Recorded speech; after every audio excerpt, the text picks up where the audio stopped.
Hey everybody, Clumpy here, and I'm going to be showing you how to get into the Lost Woods. A little bit out of the ordinary from my normal shrine guides, but nice little change of pace here.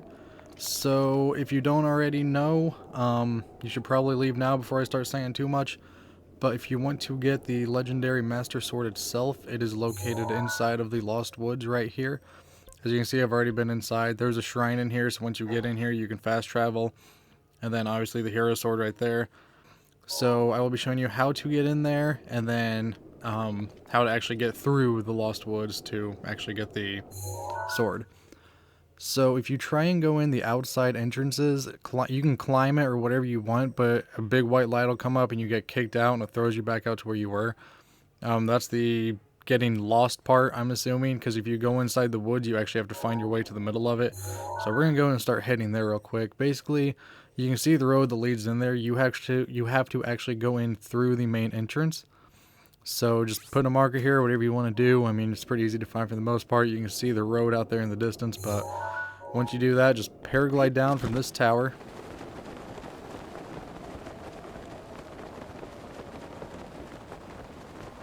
And then once you get down there, you need a torch. There will be a torch inside of the entrance if you don't have one. But wouldn't hurt having another one just in case. Okay, then once you get down here, run over to the path. Oh, absolutely, accidentally used all my stamina.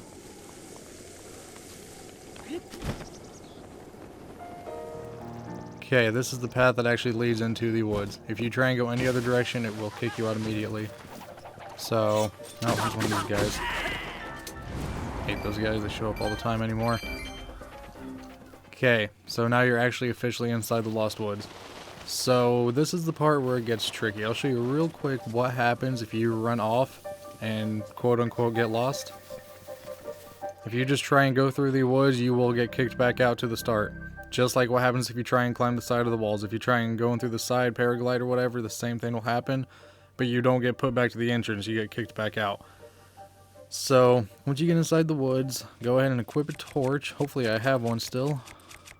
Oh yeah.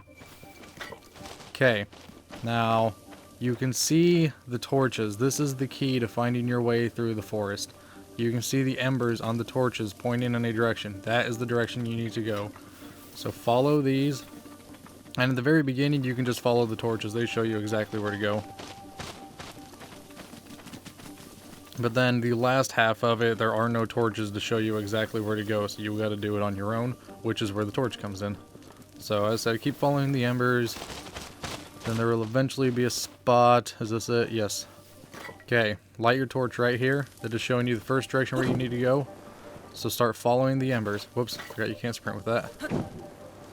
Okay, be careful not to go too far. Stop every now and then because it will change the directions on you. Oh, there's another torch out here. Okay. But if you go way too far, okay, the two torches is where it starts. This is where you will start getting lost at.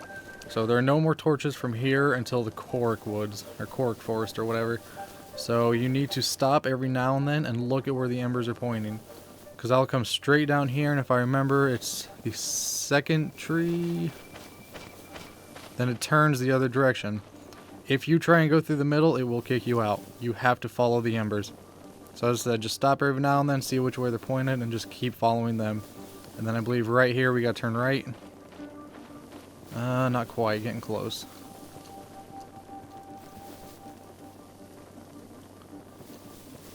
Alright, we're slowly working our way back around here. So as I said, after every couple trees, just make sure you stop real quick, make sure you're still going in the right direction. Yeah, now it's pointing us back this way, so...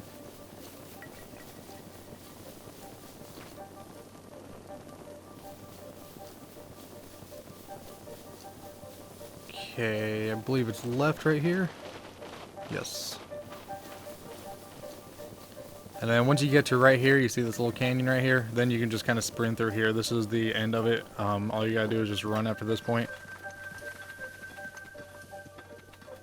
And then once you work your way down here, it's a little ways of a walk.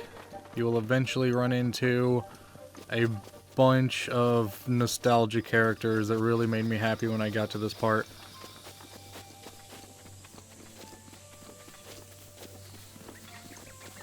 So it's a little ways down here, but eventually you can see the sword right over there. Then the big thing about it is the Great Deku tree behind it, which I thought was absolutely awesome that he was in this game.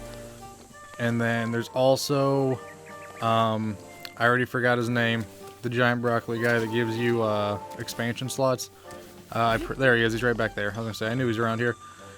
He's back there, and this is kind of like your own little home, which I thought was really cool. So we'll get to this here in a quick second, but if you go inside back here, you can actually go inside the Great Deku tree, and there's a bunch of guys in here. They set up your own personal little bed, a little shop you can buy stuff from. They set up a bunch of stuff just for you. So this is pretty much it. I do highly suggest going back here. There's a shrine right back in here you want to go grab. That way you have a fast travel point unlocked. That way you can come back here anytime you want. And then this is how you get the Master Sword. The Deku tree will tell you all about it. He'll give you a bunch of stuff on it, but I actually just did this and then I reverted back to my last save so I can come back and do this again a second time. The key to getting the Master Sword is you have to have enough heart containers. If you don't have enough heart containers, it will kill you when you try and do this.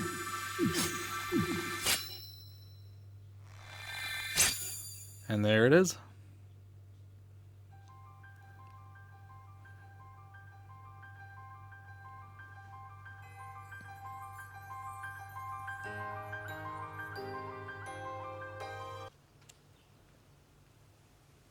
Now I can't wait to finish this game to figure out what she says.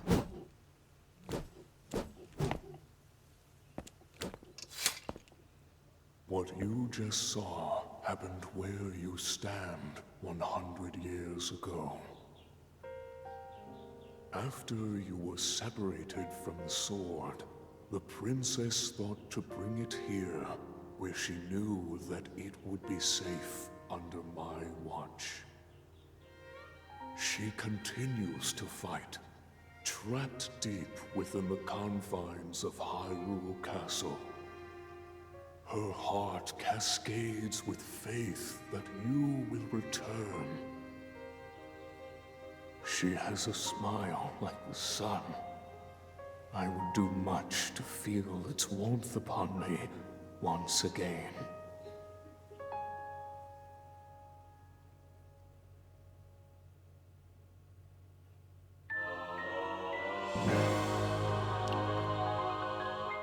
So real quick, the big two things about the Master Sword is it only does 30 damage base, which for a one-handed weapon is really, really good for this game.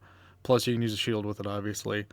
And it does double the damage to anything corrupted, I should say, any gain in corruption. So whenever you're doing dungeons with it, or when you're fighting Ganon himself, or anything inside Hyrule Castle, it does double the damage. It goes from 30 to 60, and you'll know when it's doing that when it's glowing blue. So that's the big thing about it. So I figured that out real quick before I came back. As I said, I went through with it for a minute, and then I made sure to save before I did this, and I came back just so I could do all this again. So as I said, when it's glowing blue, you're doing 60 damage. When it's just normal, it still does 30 base damage. And also, it can never break. It has a cooldown timer on it if you use it enough to where it should normally quote-unquote break. It'll just turn red like it normally does, and then it'll break and you can't use it for a certain amount of time. I don't know how long that time is. Whenever I did that, I instantly reverted back to the save so I could do it again. So I don't know how long you have to wait. All I know is that it's still in your inventory. You can still use it, but you just can't use it for a certain amount of time. So anyway, here's what the Deku tree has to say.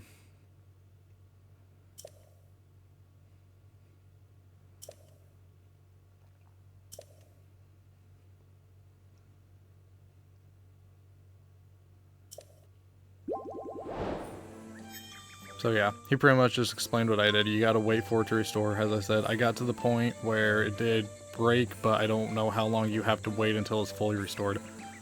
So anyway, thanks for watching this video, guys. Hope it helped out if you're trying to figure out how to do this.